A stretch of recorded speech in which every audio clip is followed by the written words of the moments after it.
আসসালামু আলাইকুম সকলকে। আশা করি আপনারা সকলে ভালো আছেন, সুস্থ আছেন। তো আজকে আমি যে কাজটা করব সেটা হলো যে এইচএসসি যারা 2026 সালে পরীক্ষার্থী বা সামনে যারা আমরা এইচএসসি পরীক্ষা দিব তাদের জন্য বায়োলজি সেকেন্ড পেপারের একটা সুন্দর সাজেশন নিয়ে আসছি, যেটা কাভার দিলে আমি শিওর ইনশাল্লাহ তোমরা সকলে 90+ মার্ক তুলতে পারবে তোমাদের সিকিউতে। এবং এই টপিকগুলা কিন্তু এমসিকিউতেও অনেক বেশি বার এসে থাকে। তো আজকে এই টপিকগুলো আমি যেগুলো তোমাদেরকে শেয়ার করব সেগুলো আমার তোমাদের যে রিসেন্টলি টেস্ট পেপারটা বের হয়েছে বিগত বছরের বোর্ড প্রশ্ন এবং যতগুলো ক্যাডেট কলেজ এবং বাংলাদেশের শীর্ষস্থানীয় কলেজগুলোতে যে কোশ্চেনগুলো বারবার বারবার এসেছে সেগুলো অ্যানালাইসিস করে আমি তোমাদের জন্য এটা বানিয়েছি। আশা করি তোমরা যদি এটা ফলো করো অবশ্যই বায়োলজিতে 90+ মার্ক অবশ্যই আমরা সকলেই পাবো। ওকে, তো চলো আমরা এই টপিকগুলো দেখে নিই। আচ্ছা, তো প্রথমত আমাদের চ্যাপ্টার ওয়ান থেকে আমাদের যে যে পার্টগুলো পড়তে হবে সেগুলো হলো প্লাটি হেলমিনথিস, এটা এই অংশটা পড়তে হবে। দেন নেমাটোডা, একাইনোডার্মাটা, অ্যানিলিটা, এইগুলো মাস্ট মাস্ট পড়তে হবে। এবং আমি যেগুলো রেড মার্ক করে স্টার মেরে রাখছি এইগুলা কোনোভাবেই বাদ দেওয়া যাবে না। এইগুলা কিন্তু পরীক্ষাতে বারংবার বারবার এসেছে। তো এজন্য আমাদেরকে যে কাজটা করতে হবে, আমি যেগুলো রেড মার্ক দিয়ে রাখছি এগুলো কোনোভাবেই আমাদের বাদ দেওয়া পসিবল না। আচ্ছা, তারপরে আমাদের করতে হবে এভিস অংশ, তারপরে নটোকর্ড, কর্ডাটা, ন্যাথাস্টোমাটা। এবং এই কর্ডাটা অংশটা খুবই ভালো করে পড়তে হবে, এর বৈশিষ্ট্য, কর্ডাটা সম্পর্কিত যত রিলেটেড বিষয়গুলো আছে বই থেকে সুন্দর মতো পড়ে ফেলতে হবে, কেননা এটা অনেকবার এসেছে আমাদের বোর্ডে বা বিভিন্ন কলেজগুলোতে। এরপরে আমাদের এই ভার্টিব্রাটা, কন্ড্রিকটিস, এই যে এই পার্টটা, এর মধ্যে ভার্টিব্রাটা খুব সুন্দর মতো ডিটেলসে বেশিবার পড়তে হবে আমাদের। তাহলে এইগুলা ইনশাল্লাহ পড়লে ফার্স্ট চ্যাপ্টারে, এবং আমি যেগুলো রেড মার্ক দিয়ে স্টার করে রাখছি এগুলো কিন্তু অনেক বেশিবার আসছে বিভিন্ন বোর্ডে, বিভিন্ন কলেজ গুলাতে বারবার আমাদের পরীক্ষাতে আসছে। তো আশা করি আমি যে টপিক গুলো দিয়েছি চ্যাপ্টার ওয়ানে এইগুলো যদি খুব সুন্দর মতে তোমরা শেষ করে যাইতে পারো অবশ্যই পরীক্ষাতে ভালো একটা মার্কস পাবে এবং সবগুলা কমন পেয়ে যাবে। আচ্ছা, এখন চ্যাপ্টার টু এতে যাই আমরা। চ্যাপ্টার দুয়ে আছে আমাদের হাইডার পার্টের গুলো আগে বলি। হাইডার মুকুলোদ্গমটা অবশ্যই পড়বে। চলন মোস্ট ইম্পর্টেন্ট, হাইডার চলন এমসিকিউ সিকিউ দুইটার জন্য ইম্পর্টেন্ট। এবং হাইডার চলনটা কিন্তু সিকিউতে এবার আসার সম্ভাবনা অনেক অনেক বেশি, রিসেন্টলি খুবই এই টপিকটা আসতেছে। তো বিশেষ করে আমরা লুপিং, সমারসল্টিং এই চলনগুলো পড়ে রাখবো এবং চিত্রগুলো আঁকিয়ে আমরা একটু প্র্যাকটিস করব। এবং সম্ভব হলে আরো যে চলনগুলো আছে ভাষা, গ্লাইডিং বা অন্যান্য যে চলনগুলো আছে ওইগুলো আমরা শিখে রাখবো। তো চলন অংশটা কোনোভাবেই বাদ দেওয়া যাবে না।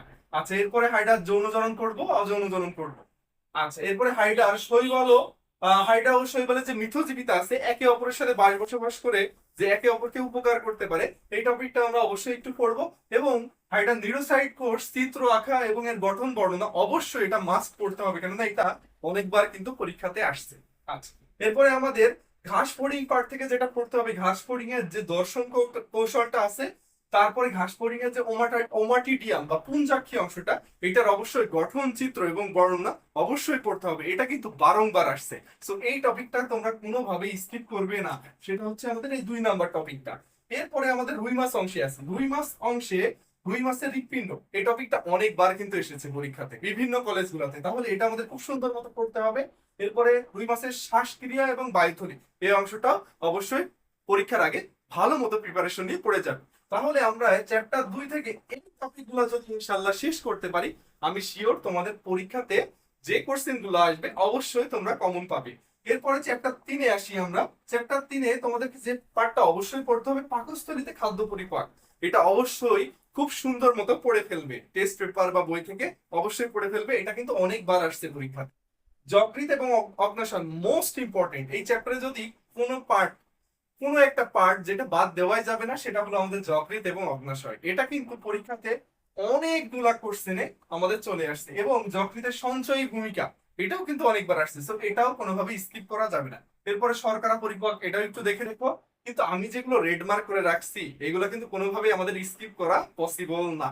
আচ্ছা, এরপরে পড়তে হবে পিত্তথলি এবং ক্ষুদ্রান্ত, এবং আমাদের পড়তে হবে পরিপাকে হরমোনের ভূমিকাগুলো পড়তে হবে। এবং ক্ষুদ্রান্ত পার্টটা আমাদের সুন্দর মতো ডিটেলসে কিন্তু একটু পড়াশোনা করতে হবে। তাহলে আমি যে টপিকগুলো তোমাদের জন্য চ্যাপ্টার 1 2 3 এইগুলোতে দিয়ে রাখছি, আশা করি এখান থেকে অবশ্যই সিকিউ গুলো আসবে এবং আমরা এই টপিকগুলো তো সবগুলোই দেখবো। সিকিউ এমসিকিউ দুইটার জন্য ইম্পর্টেন্ট এবং মোস্ট প্রবাবলি আমাদের সিকিউ এর জন্য কিন্তু এই টপিকগুলো 100% তোমাদের জন্য ইম্পর্টেন্ট। এবং আমি যেগুলো রেড মার্ক করে রাখছি এগুলো কোনোভাবেই ভাইয়া এবং আপুরা স্কিপ করা যাবে না। তোমরা অবশ্যই এই রেড মার্ক করা অংশগুলো সুন্দর মতো বারংবার পড়ে যাবে। আমি শিওর, ইনশাআল্লাহ আমি অ্যানালাইসিস করে বুঝছি যেগুলো আমি রেড মার্ক দিয়ে রাখছি এই অংশগুলোতে তোমরা যদি এইগুলা ভালো মতো করে যাও এবং বাকি অংশগুলো দেখে যাও, তোমরা অবশ্যই পরীক্ষাতে মাস্ট এখান থেকে কমন কিন্তু পেয়ে যাবে। ওকে, তারপরের চ্যাপ্টার গুলোতে আমরা একটু চলে যাই। সেগুলো হচ্ছে যে আমাদের চ্যাপ্টার 4 আমাদের যে অংশটা পড়তে হবে সেটা হলো হৃৎপিণ্ডের লম্বচ্ছেদের চিত্র।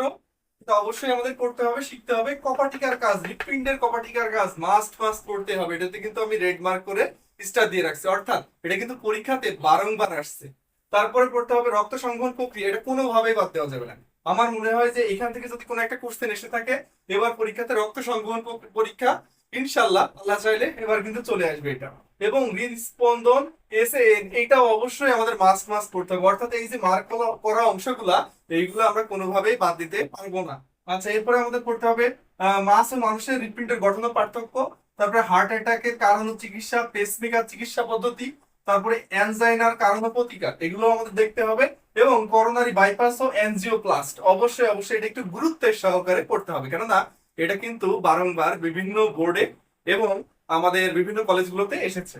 আচ্ছা, এরপর চ্যাপ্টার 11, এখান থেকে আমাদের যে যে পার্টটা পড়তে হবে, আমি যতগুলো টপিক লিখছি এখানে এখানে কোনোটাই বাদ দেওয়া পসিবল না, কেননা এই টপিক গুলা কিন্তু পরীক্ষাতে ঘুরে ফিরে বারংবার এসেছে। যেমন মেন্ডেলের দ্বিতীয় সূত্রের ব্যতিক্রম, তারপরে 9:3:1, এই টেস্টটা আমাদের অবশ্যই পড়তে হবে ভালো মতো। তারপরে লিথাল জিঙ্ক সম্পর্কে অবশ্যই পড়তে হবে এবং চেকার বক্স যেগুলো আছে আমাদের শকের সাহায্যে বের করা, এগুলো অবশ্যই পড়তে হবে। সমগ্র কঠোরতা, প্রকট এপিস্টেসিস, তারপরে মুখ বধির, বর্ণান্ধতা, আর এইচ ফ্যাক্টর, অবশ্যই আর এইচ ফ্যাক্টরটা একটু গুরুত্বের সহকারে পড়তে হবে। এবং বর্ণান্ধতা, এই দুইটা কিন্তু অনেকবার বিভিন্ন বোর্ডে এসেছে।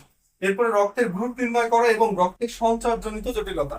অর্থাৎ এই চ্যাপ্টার 11-এ আমি যে টপিকগুলো লিখে রাখছি সবগুলাই মনোযোগের সাথে আমাদের পড়তে হবে।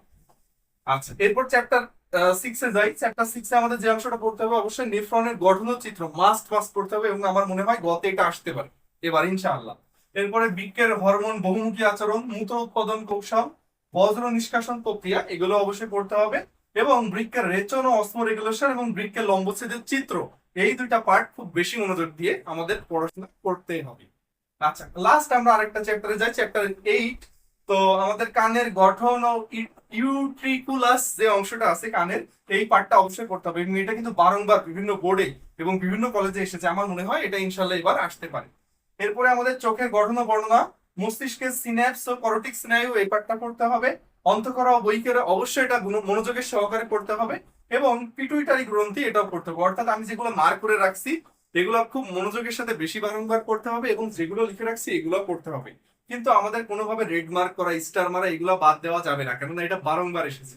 তো আশা করি আমি যে আজকে সাজেশনটা দিলাম এটা যদি ফলো করে তোমরা বাসায় একটু পড়াশোনা করো, তোমাদের সময়টা কাজে লাগাও, অবশ্যই তোমরা 90+ মার্ক বায়োলজি সেকেন্ড পেপারে অবশ্যই তুলতে পারবে। যদি ফার্স্ট পেপার খারাপও হয় টেনশনের কারণ নাই, মনোযোগ দিয়ে আমি যে টপিকগুলো দিয়েছি এগুলো একটু বাসায় প্র্যাকটিস করো, তাহলে ইনশাআল্লাহ 90+ মার্ক আমরা অবশ্যই তুলতে পারবো। আমাদের কোন কোন চ্যাপ্টার গুলো মনোযোগ দিয়ে করতে হবে?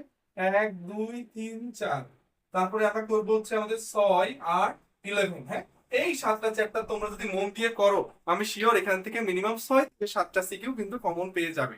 তো আশা করি সকলে আমার দেখানো এই যে টপিকগুলো মন দিয়ে বাসায় পড়বে এবং অবশ্যই বায়োলজি সেকেন্ড পেপার পরীক্ষা ভালো দিবে এবং পরীক্ষা শেষে অবশ্যই আমাকে কমেন্ট করে জানাবে কতগুলা কমন আসলো এবং পরীক্ষা তোমাদের কেমন হলো। সবাই ভালো থাকবে, আল্লাহ হাফেজ।